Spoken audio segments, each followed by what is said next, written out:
মিথ্যা মামলা প্রত্যাহার না করলে নির্বাচনে যাবে না জাতীয় পার্টি, বললেন আনিসুল ইসলাম। বিস্তারিত সংবাদ।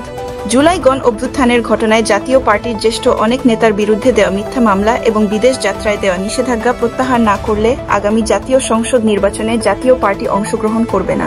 বাংলাদেশ সফররত কমনওয়েলথ মহাসচিব শার্লি বচলের সঙ্গে আজ রোববার সন্ধ্যায় এক বৈঠকে জাতীয় পার্টির একাংশের চেয়ারম্যান আনিসুল ইসলাম মাহমুদ এসব কথা বলেন।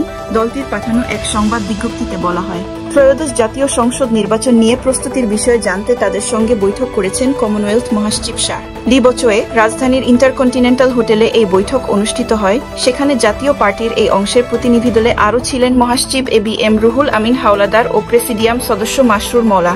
আর কমনওয়েলথ মহাসচিব শার্লি বচোয়ের নেতৃত্বে 5 সদস্যের একটি প্রতিনিধি দল ছিল। সংবাদ বিজ্ঞপ্তিতে বলা হয়, বৈঠকে আনিসুল ইসলাম কমনওয়েলথ মহাসচিবকে বলেছেন, নির্বাচনের জন্য এখনো লেভেল প্লেইং ফিল্ড সবার সমান সুযোগ নেই। প্রশাসন 2 ভাগে বিভক্ত, মব কালচার এখনো চলছে, আইন শৃঙ্খলা পরিস্থিতি স্বাভাবিক নয়। জাতীয় পার্টির নেতাদের বিরুদ্ধে জুলাই আগস্টের দায়ের করা মিথ্যা মামলা এখনো প্রত্যাহার করা হয়নি। এছাড়া অসংখ্য নেতার বিরুদ্ধে বিদেশ যাত্রায় নিষেধাজ্ঞা দেওয়া হয়েছে। নির্বাচনের আগে যদি এসব মামলা প্রত্যাহার করা না হয় এবং একই সঙ্গে বিদেশ যাত্রায় নিষেধাজ্ঞা প্রত্যাহার করা না হয়, তাহলে জাতীয় পার্টি কোনোভাবেই নির্বাচনে অংশগ্রহণ করবে না বলে জানান আনিসুল ইসলাম মাহমুদ।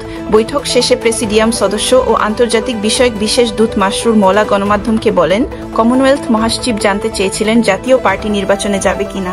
জবাবে তাদের চেয়ারম্যান জানান, জাতীয় পার্টি নির্বাচনমুখী দল এবং সবসময় নির্বাচনের জন্য প্রস্তুত, কিন্তু বর্তমান পরিস্থিতিতে নির্বাচন উপযোগী পরিবেশ নেই। তিনি বলেন, জুলাই আগস্টে সিনিয়র নেতাদের বিরুদ্ধে যে মিথ্যা মামলা দেওয়া হয়েছে তা এখনো প্রত্যাহার হয়নি। আবার বিদেশ যাত্রায় নিষেধাজ্ঞায় অনেক নেতা বিপাকে আছেন, মাসরুর মওলা আরও জানান। এসব শর্ত পূরণ না হলে আসন্ন জাতীয় সংসদ নির্বাচনে অংশ নেবে না, এই বার্তায় স্পষ্টভাবে কমনওয়েলথ প্রতিনিধি দলকে জানিয়েছেন জাতীয় পার্টির চেয়ারম্যান।